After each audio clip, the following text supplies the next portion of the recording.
Today, I want to talk about being a female and honing in on who I am as a business owner.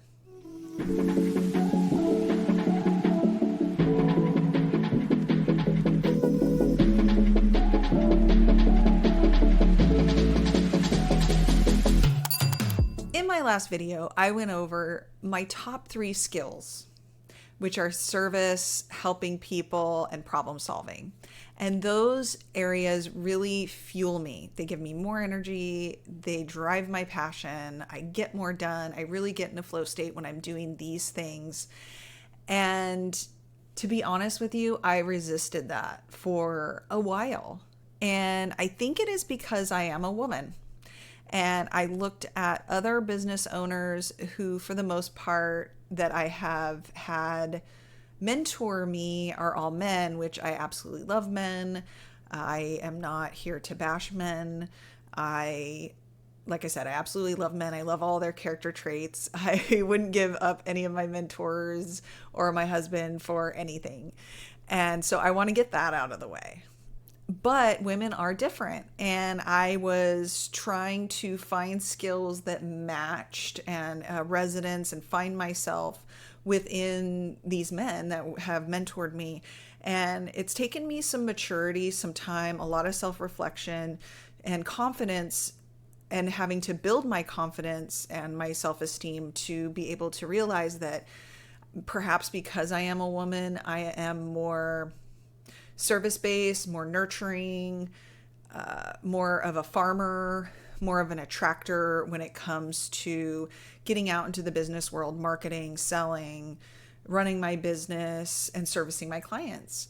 And I've really honed in on servicing, providing top-notch service, making sure that we are helping employees, truly making an impact on the employees' lives and removing stress and removing anxiety as much as we can when it comes to insurance and claims.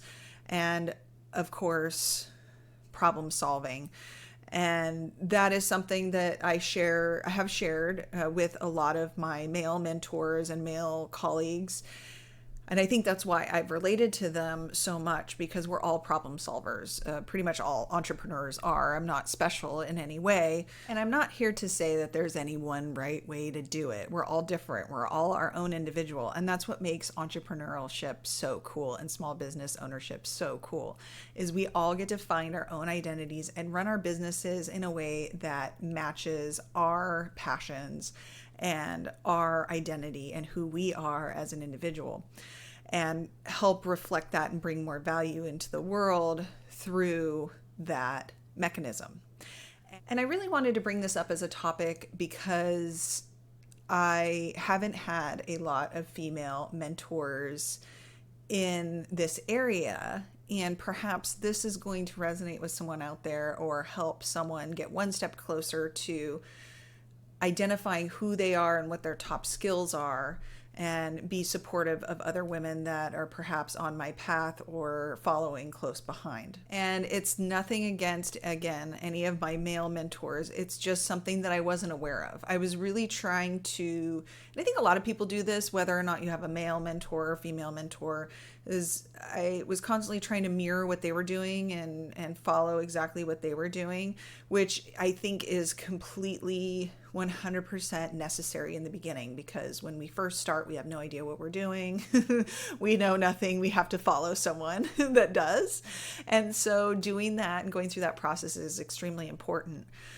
And I feel as though it took me longer to identify myself as a female business owner because I did not have any female business mentors, and I wasn't open to some of these other skills and some of this more feminine energy and characteristics that are also important. I was constantly focusing on the more masculine characteristics.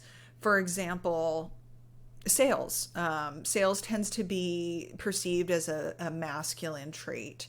And I think there are multiple ways to sell. There are multiple ways to offer value, because sales is really presenting your product, being able to explain it, And marketing is being able to blast that out to a larger audience and attract who your ideal client is.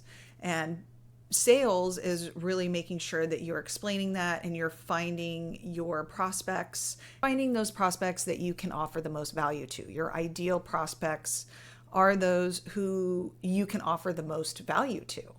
You don't want to go and work with someone who either isn't ready for your product and have them waste their money on your product if they're not ready for it, or if it's not a good fit. So for example, let's say I am selling shoes and I have all size 6 shoes, and they're the best shoes in the world and they're beautiful and they're for walking. And I go around and I constantly am going up to people and selling them these wonderful shoes, but I'm not finding people who are a size 6.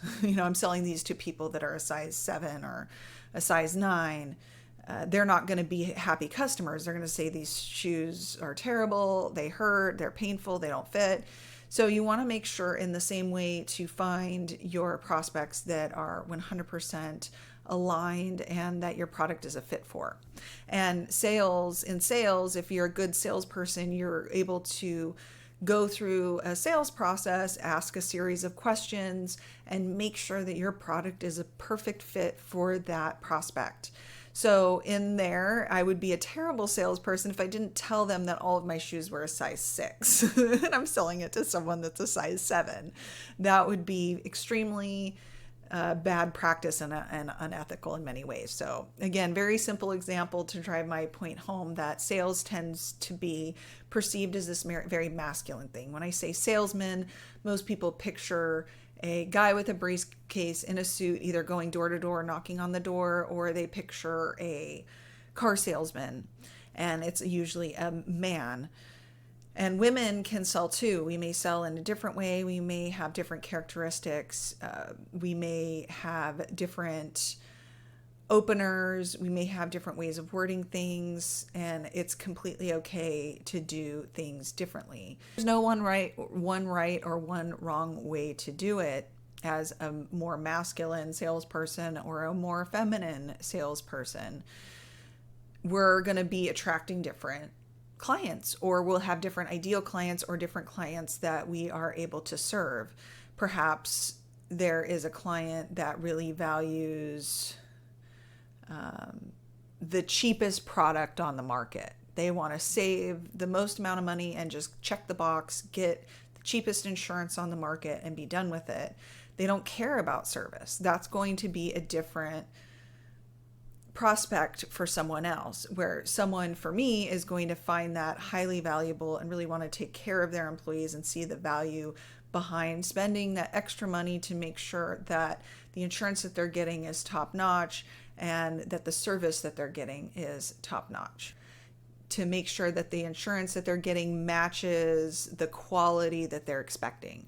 So if they're expecting an insurance company that's going to have better service, better claims turnaround, it's going to be more expensive than a product that has zero service, right? So 2 different prospects, one isn't for me and one is, and there's nothing wrong with that. Everyone has their people, and it's about finding your people and the ones that resonate with you and your message and exactly who you serve best and to what capacity, and making sure that the prospect understands that before they sign up with you.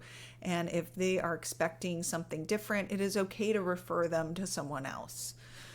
And those are all the lessons that I have learned as a female, getting into finding more of my identity as an entrepreneur, finding more of my high leverage skills within my business.